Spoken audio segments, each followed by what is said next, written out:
사랑의 아버지 하나님, 은혜를 감사합니다. 오늘도 우리에게 생명과 건강의 축복을 주시고 하나님을 기억하고 안식일을 기억하여 주의 앞에 나와 우리 자신을 거룩한 산 제사로 드릴 수 있게 해주셔서 감사합니다. 이 예배를 통하여 우리 자신을 온전히 하나님께 드리기 원하오니 받아주시고 신령과 진정으로 드리는 이 예배를 통해 우리의 심령이 하나님과 함께 거할 수 있도록 축복해 주시옵소서. 예수님 이름으로 기도드리옵나이다. 아멘. 교동문 838장 복 있는 사람. 복 있는 사람은 악인들의 꾀를 따르지 아니하며 죄인들의 길에 서지 아니하며 오만한 자들의 자리에 앉지 아니하고 오직 여호와의 율법을 즐거워하여 그의 율법을 주야로 묵상하는도다.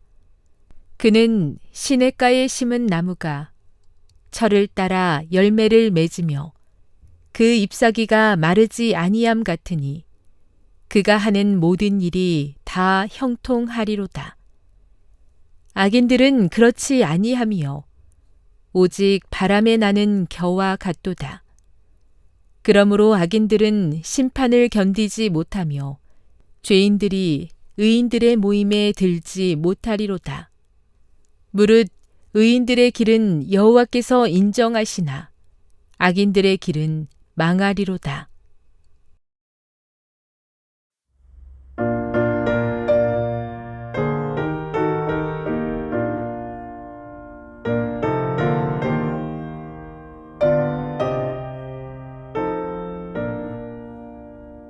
주 하나님 지으신 모든 세계 내 마음속에 그리어볼 때 하늘의 별 울려 퍼지는 내 손 주님의 권능 우주에 찾네. 주님의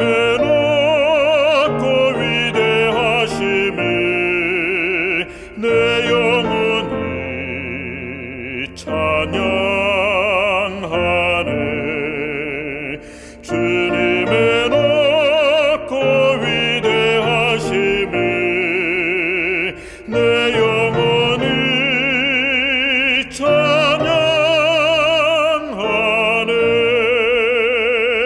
숲속이나 푸르른 깊은 산에 지저귀는 저 새소리들과 고요하게 흐르는 시냇물은 주님의 솜씨 노래하도다. 주님의 높고 위대하심을 내 영혼이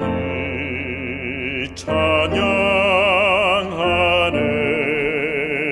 주님의 높고 위대하심을 내 영혼이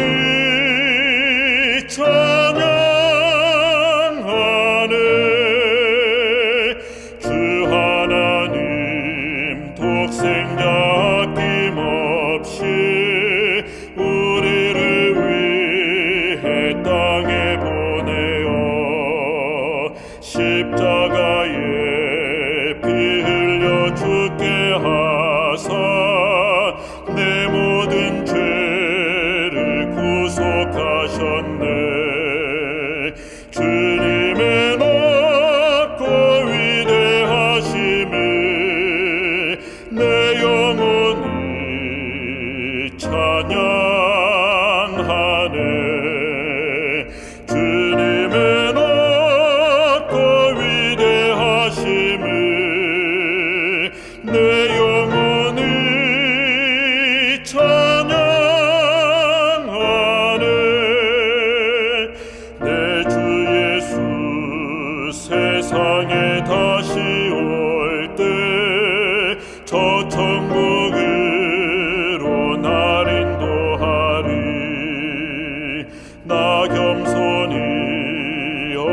엎드려 경배하며 영원히 주를 찬양하리라. 주님의 높고 위대하심을 내 영혼이 찬양하네. 주님의 높고 위대하심을 내 영혼이 찬양하네.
주 예수 대문 밖에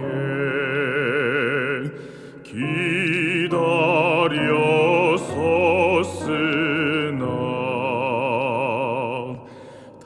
단단히 잠가둔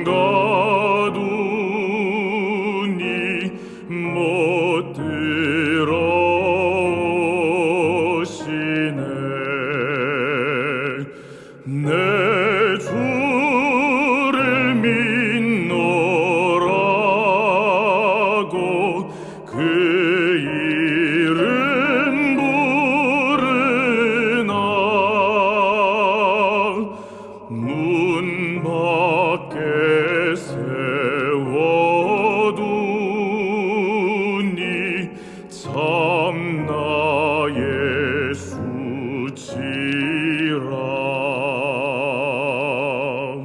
문 두드리는 손은 못 박힌 손이요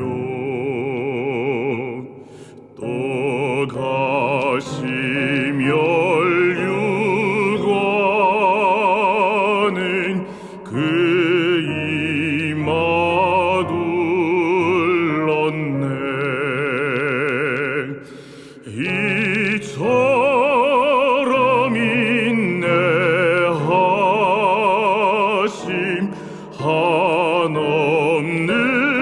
덕이요 문 굳게 닫아두니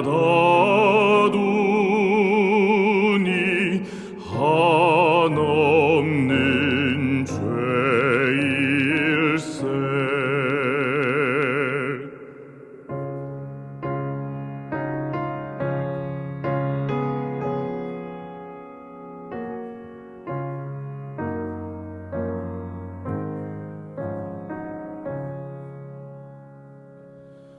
주 예수 간곡하게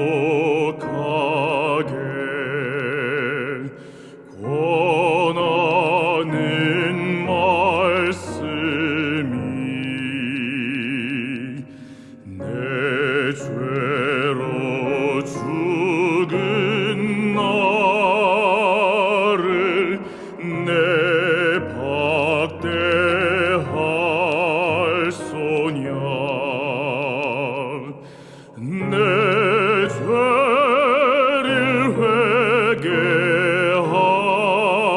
회개하고 곧 문을 엽니다. 드셔서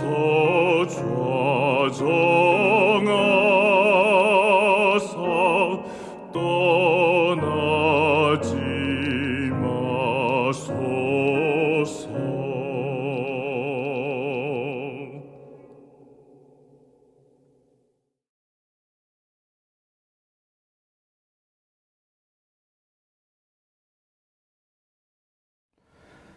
재림성도 여러분, 안녕하십니까? 오늘도 안식일을 기억하여 바쁘고 힘든 일상에서 벗어나 하나님 앞에 모이신 여러 성도님들께 약속된 하늘의 새 힘과 쉼과 평안함과 축복이 풍성하게 임하는 복된 안식일 되시기를 기도합니다. 일주일이라는 시간이 참 빨리 지나가는 것 같습니다. 아니야, 시간이 너무 안 가 라고 느끼는 분들이 혹 계실까요? 송나라의 대유학자로서 성리학을 집대성한 주자의 권학문에 나오는 첫 문장이 이렇게 시작합니다. 소년이로 학난성이니 일총광음 불가경이라. 소년은 넓기 쉽고 학문은 이루기 어려우니 짧은 시간도 가벼이 여기지 말라는 의미입니다. 꼭 공부에 관한 것이 아니라 하더라도 시간이 얼마나 빠르게 지나가는지 모릅니다. 제가 군 복무를 마치고 신학을 공부하기 위해 삼육대학에 입학했던 때가 1983년이었으니 어느덧 40년이 훌쩍 지났습니다. 그런데 그 길게만 여겼던 세월도 지금 뒤돌아보면 그야말로 눈 깜짝할 사이에 지나간 것 같습니다. 흔히들 시간의 속도는 나이와 비례해서 빨라진다고 합니다. 20대에는 시간의 속도가 시속 20km로, 30대에는 30km로, 60대에는 60km, 70대에는 70km로 간다고 하니 나이가 들수록 시간 관리를 잘 해야 후회하지 않을 것 같습니다. 특히나 세상의 마지막이 매우 가까워진 지금은 과거 어느 때보다도 더 시간의 중요성을 인식하여 우리에게 주어진 사명을 이루고 재림을 준비하는 일에 최선을 다해야 할 때라고 생각합니다. 1982년 미국 시카고에서 누군가가 시중에 판매 중이던 타이레놀 캡슐에 고의로 치명적인 독극물인 청산가리를 주입해서 이를 인지하지 못하고 복용한 시민 7명이 사망하는 끔찍한 사건이 발생했습니다. 전 미국이 공포에 질렸습니다. 당시 타이레놀은 존슨앤드존슨이라는 글로벌 기업에서 생산하는 제품이었는데 회사 전체 이익의 약 20%를 차지하는 핵심 제품이었습니다. 사건이 발표된 즉시 회사의 주가와 이미지는 폭락했고 대부분의 전문가들은 타이레놀 브랜드는 영원히 끝났다고 선언할 정도였습니다. 이 사건 조사는 신속하게 진행되었고 조사 결과 타이레놀 제품에서 발견된 독극물은 회사의 제조 과정에서의 문제가 아니라 유통 과정에서 생긴 범죄임이 밝혀졌습니다. 여러분, 이럴 경우에 일반적으로 이 회사가 신문이나 TV 또는 유튜브나 사회관계망들 또는 즉각적인 기자회견을 통해 회사의 잘못이 아니라 유통 과정에서 발생한 범죄와 관련된 문제임을 지적하면서 회사는 법적인 어떤 책임이나 배상의 의무가 없지만 도의적인 책임은 지겠다고 항변하거나 변명으로 발빠르게 사건을 덮으려고 할 것입니다. 그러나 존슨앤존슨은 그렇게 하지 않았습니다. 사고가 생긴 당시에 최고 경영자였던 제임스 버커는 독실한 기독교인이었습니다. 그는 존슨앤존슨사의 기업 신조 첫 번째를 언급했습니다. 그 첫 번째 신조는 우리의 첫 번째 책임은 제품을 사용하는 환자와 의사, 어머니와 아버지들이다라는 것이었습니다. 그러면서 제임스 버커는 언론을 통해 사건을 투명하게 대중에게 공개하고 적절한 조처가 완료될 때까지 타이레놀을 복용하지 말라고 당부했습니다. 동시에 미국 전역에 유통 중이던 3,100만 병, 이것이 당시 가치로 약 1억 달러에 해당하니까 오늘날 아주 천억이 넘는 상당한 금액의 돈인데 그 3,100만의 타이레놀을 전량 수거하여 폐기하도록 지시했습니다. 회사의 참모들과 변호사들은 이렇게 조언했습니다. 이것은 회사의 잘못이 아니니 회사가 법적 책임이 없습니다. 전량 리콜을 하면 회사는 파산할 수 있습니다. 사고가 발생했던 시카고 지역만 회수하고 대중에게는 회사가 이 사건에 대한 책임이 없음을 강조하는 것이 좋겠습니다라고 조언했습니다. 그때 제임스 버커는 참모들과 중력들 그리고 법무팀을 회의실에 모두 불러 모아놓고 회의실 벽에 걸려있는 우리의 신조를 가리키며 말했습니다. 우리가 평소에 고백하던 이 신조가 진짜입니까? 아니면 액자 속에 갇힌 가짜입니까? 이 신조가 진짜라면 우리는 지금 주주의 이익이 아니라 사람의 생명을 구하기 위해 행동해야 합니다. 그리고는 그는 지시한 대로 수천억 원어치에 해당하는 타이레놀을 전량을 수거하여 거대한 용광로에 넣어 하나도 남김없이 폐기했습니다. 그리고 그 장면이 TV를 통해 미국 전역에 방송되었어요.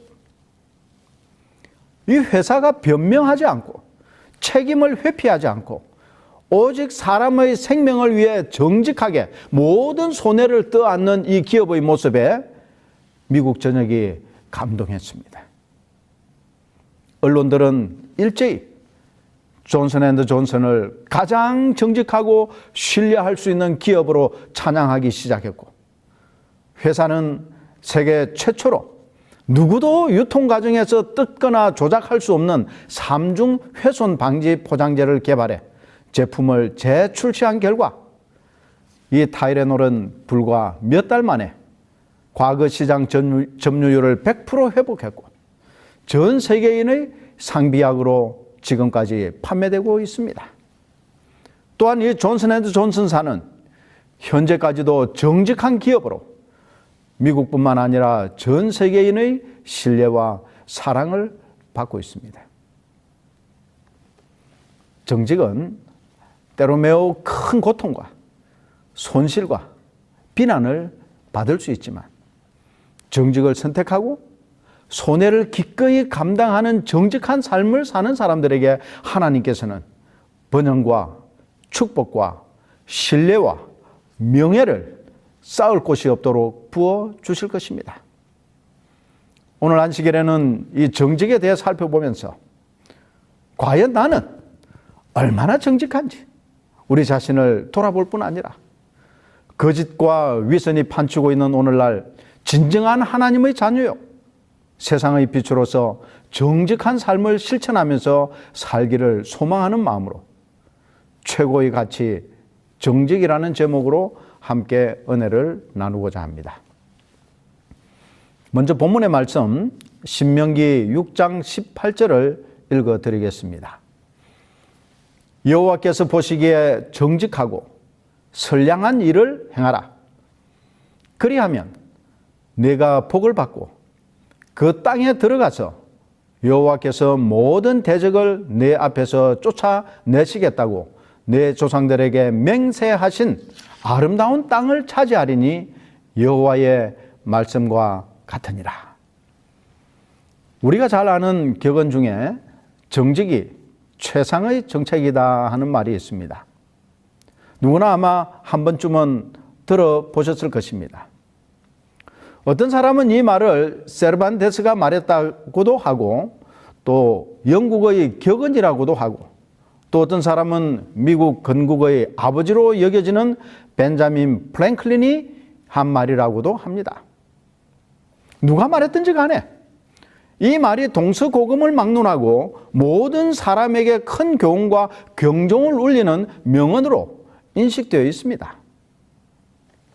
한 가지 질문을 하겠습니다. 사실 이 질문은 제가 말씀을 준비하면서 저 자신에게 한 질문이었습니다. 그것은 나는 과연 정직한 사람인가? 이 질문에 대한 대답은 여러분의 마음속으로 대답하시되 즉시 네, 저는 정직한 사람입니다 라고 대답하지 못하고 우물쭈물한다면 이 시간 우리의 정직하지 못했던 지난날의 잘못들을 회개하는 시간이 되시기를 바랍니다. 하나님이여 내 속에 정한 마음을 창조하시고 내 안에 정직한 영을 새롭게 해 주십시오라고 기도했던 다윗과 같이 함께 기도하시기를 바랍니다. 왜 우리는 정직해야 할까요? 첫째, 하나님께서 정직하시기 때문입니다. 신명기 32장 4절에는 그는 여호와는 반석이시니 그 공덕이 완전하고 그 모든 길이 공평하며 진실무망하신 하나님이시니 공의로우시고 정직하시도다라고 기록하고 있습니다. 하나님의 특성 가운데 하나가 바로 정직하시다는 것입니다. 그리스도인이 정직해야 하는 것은 이 정직이 단순한 어떤 도덕률이나 덕목이 아니라 하나님의 품성인 까닭이기 때문입니다. 하나님은 사람이 아니시니 거짓말을 하지 않으시고 주께서는 눈이 정결하심으로 악을 참아 보지 못하시는 분이십니다.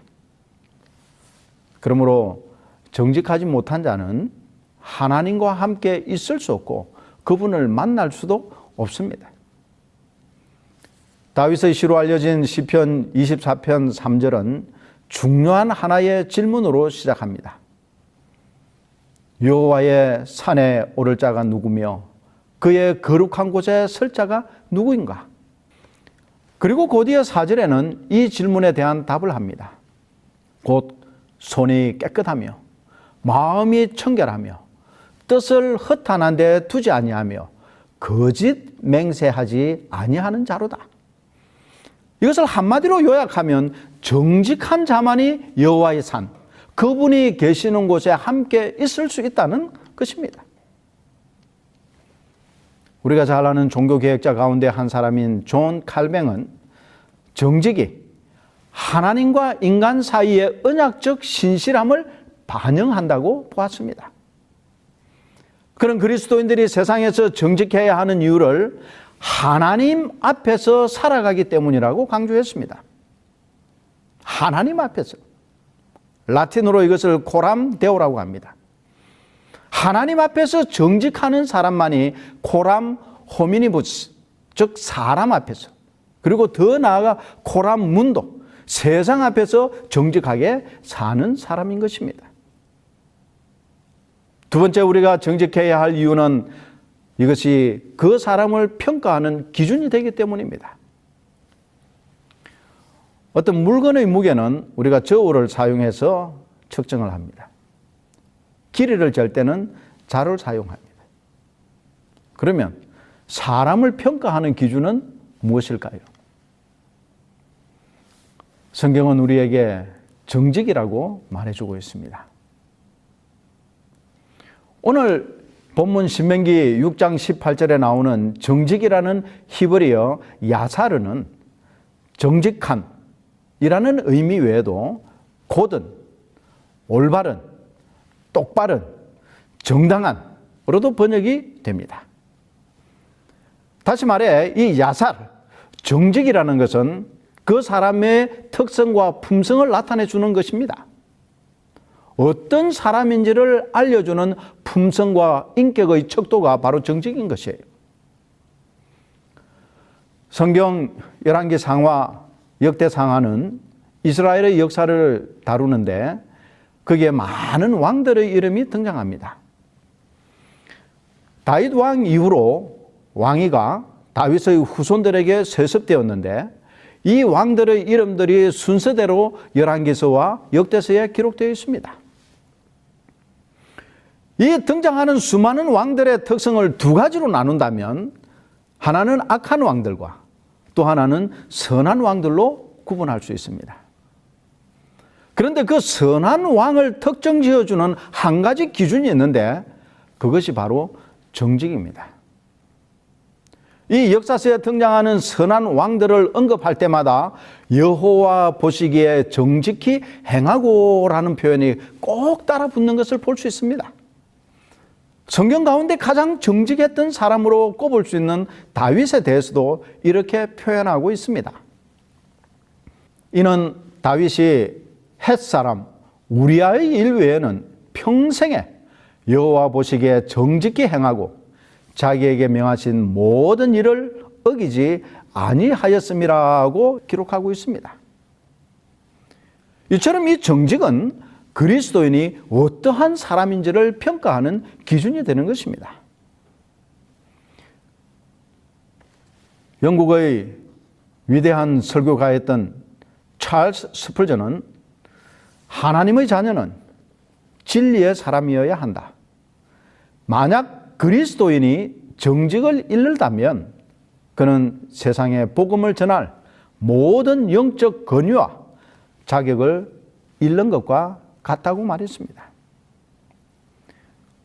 우리가 보면 이 회사마다 그 회사를 상징하는 로고가 있듯이 세상이 볼 수 있는 그리스도인의 로고는 정직이라는 사실을 잊지 말고 우리의 일상생활에서 다른 사람들과의 관계에서 정직을 실천하는 여러분과 제가 되기를 간절히 소망합니다. 우리가 정직해야 할 세 번째 이유는 이 정직하면은 보상이 있다는 것입니다. 그러면 이 우리가 정직함을 실천할 때 그 받을 보상은 무엇일까요? 오늘 본문의 말씀은 첫 번째로 하나님께로부터 복을 받고 두 번째는 하나님께서 유업으로 주시겠다고 하신 약속의 땅에 들어갈 수 있도록 해주신다는 것입니다. 어떤 경우에 있어 정직하면 손해를 보고 피해를 입을 것처럼 보이는 경우가 있습니다. 그 순간만 어떻게 모면하면 아무 문제 없이 넘어갈 것 같은 그런 때도 있습니다. 그저 한번 눈 질끈 감고 모른 척 지나치면 큰 이익이 생길 것 같은 경우도 있습니다. 이때 우리가 생각해야 할 것은 우리의 계산기가 아니라 하나님의 계산기입니다. 하나님 앞에, 사람 앞에, 세상 앞에 정직한 사람을 하나님께서는 결코 잊지 않고 무심히 지나치지 않고 당연한 것으로 여기지 않고 반드시 복을 주시겠다고 약속하셨습니다. 서두에 소개해드렸던 존슨 앤드 존슨사의 최고 경영자였던 제임스 버크가 이 회사가 직면한 문제를 적당히 변명과 책임감을 회피하는 것으로 문제를 덮으려고 하지 않고 막대한 손실과 손해가 불을 보듯 뻔한 현실이었지만은 정직함을 보여주었을 때 오히려 소비자였던 국민들로부터 더 큰 사랑과 신뢰를 받았던 것처럼 어떤 경우에도 우리의 정직함을 실천할 때 반드시 하나님께서 더 큰 축복으로 보상해 주실 것을 믿어야 하는 것입니다. 어느 한 교회에 다니는 집사님 부부가 설렁탕 식당을 운영하고 있었습니다. 이 집사님 부부의 신조는 설렁탕 한 그릇을 끓여도 예수님을 대접하는 마음으로 끓이자였습니다. 그들은 음식을 준비할 때 마치 예수님을 대접하려고 하는 것처럼 정성을 다했습니다. 그래서 재료도 최고 품질의 것만 사용했습니다. 뼈와 고기도 제일 비싸고 좋은 것으로 사왔습니다. 김치를 담궈도 가장 좋은 재료를 사용했어요. 그런데 어느 날 뼈를 끓이는데 거래처에서 뼈를 잘못 보냈는지 뽀얀 국물이 우러나는 게 아니라 누런 국물이 나오는 것이었습니다. 24시간 동안 끓여야 하는데 큰일이 났다고 생각해 거래처에 급히 전화를 해서 상황을 설명하자 아마도 뼈가 바뀐 것 같다고 죄송하다고 하는 말만 들었습니다. 그러면서 이 뼈를 판매했던 사람이 미안했던지 대처할 수 있는 한 가지 방법을 알려주었습니다. 사장님, 오늘만 커피 프림을 좀 타시죠. 이 대부분의 식당에서 질이 낮은 품질의 뼈를 사다가 커피 프림을 타서 내놓는다고 귀띔을 해주었습니다. 그 말을 들은 집사님 내부는 끓이던 설렁탕 국물을 죄다 내버렸습니다. 그리고 그날 장사를 하지 않고 문을 닫고는 식당 입구 유리문에 큼직하게 광고를 붙였습니다. 오늘은 설렁탕 재료가 좋지 않아 장사를 못합니다.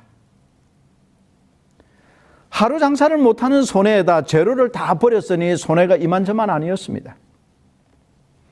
그러나 이 집사 부부는 하나님의 자녀가 아무리 손해를 보더라도 손님을 속일 수가 없다는 확고한 정직성을 가지고 있었습니다.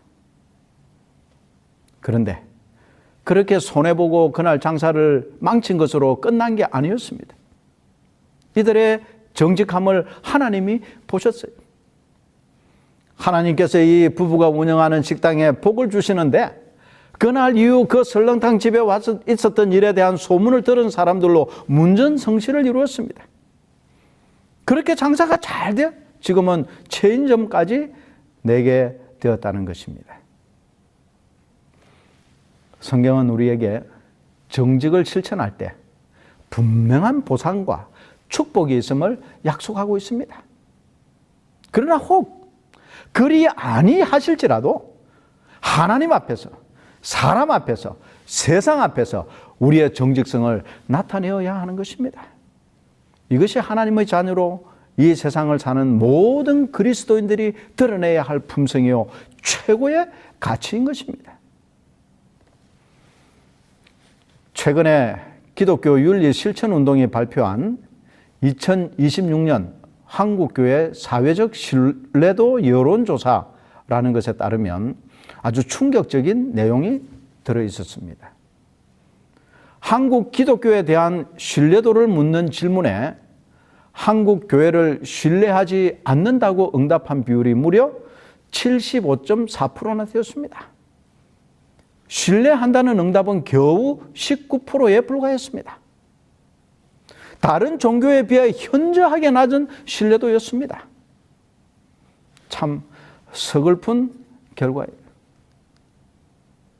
그 조사에서 신뢰도를 높이기 위한 사회적 활동으로는 윤리와 도덕 실천 운동이라고 답한 사람이 58.6%였습니다. 왜 교회가, 그리스도인들이 일반 사람들로부터 신뢰받지 못할까요? 우리가 해야 할 진정한 회개는 이러한 현실에서부터 시작되어야 합니다. 바로 내가 하나님 앞에 정직하게 서지 못했기 때문입니다. 재림의 준비는 내 속에 정직한 영을 새롭게 하는 것에서부터 시작되어야 합니다. 전쟁이나 자연계의 황폐, 질병의 확산, 핵무기의 위협이 말세의 징조가 아니라 나 자신이 하나님 앞에 온전히 서지 못하는 정직함을 상실한 것이 부인할 수 없는 말세의 징조임을 깨달아야 하는 것입니다. 그리고 철저하고 눈물 어린 회개와 자복이 있어야 합니다.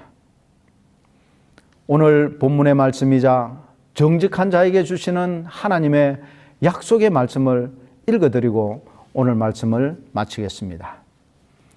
여호와께서 보시기에 정직하고 선량한 일을 행하라. 그리하면 내가 복을 받고 그 땅에 들어가서 여호와께서 모든 대적을 내 앞에서 쫓아내시겠다고 내 조상들에게 맹세하신 아름다운 땅을 차지하리니 여호와의 말씀과 같으니라. 기도하시겠습니다. 사랑과 자비가 많으신 우리 아버지 하나님, 하나님께서 우리 앞에 정직하신 것처럼 우리 또한 하나님 앞에, 사람 앞에, 세상 앞에 정직한 사람으로 살아갈 수 있도록 주의 영을 더하여 주시고 정직한 영을 새롭게 해 주시옵소서. 예수님 이름으로 간절히 기도드리옵나이다. 아멘.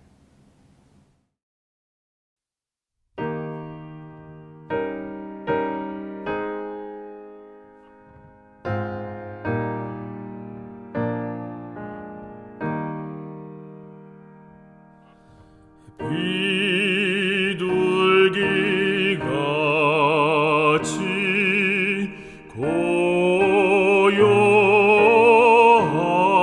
고요한 은혜의 성령 오셔서 거친 맘으로 만지사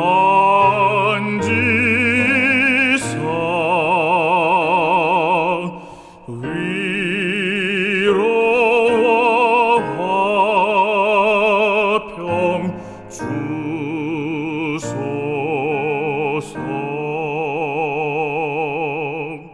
진리의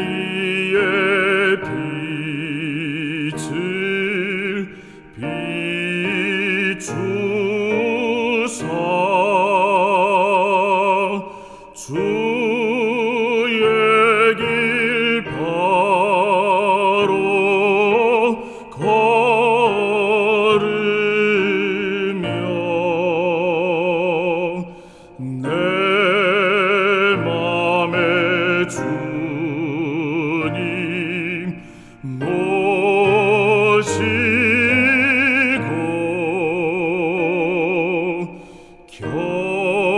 경건히 살게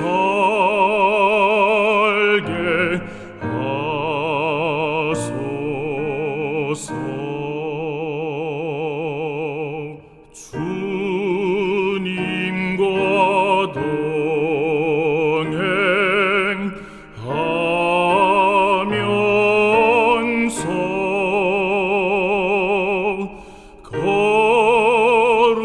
거룩한 진리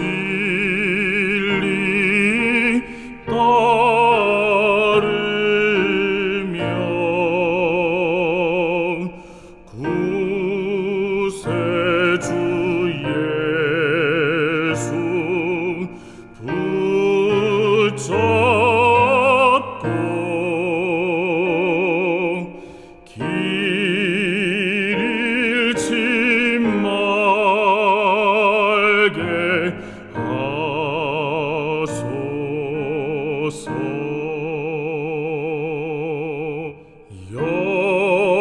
연약한 나를 도우사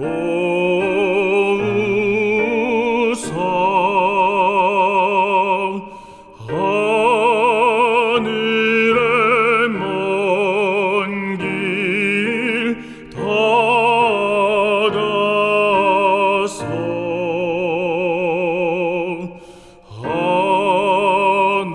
하나님 품에 나갈 때 안식의 복을 주소서.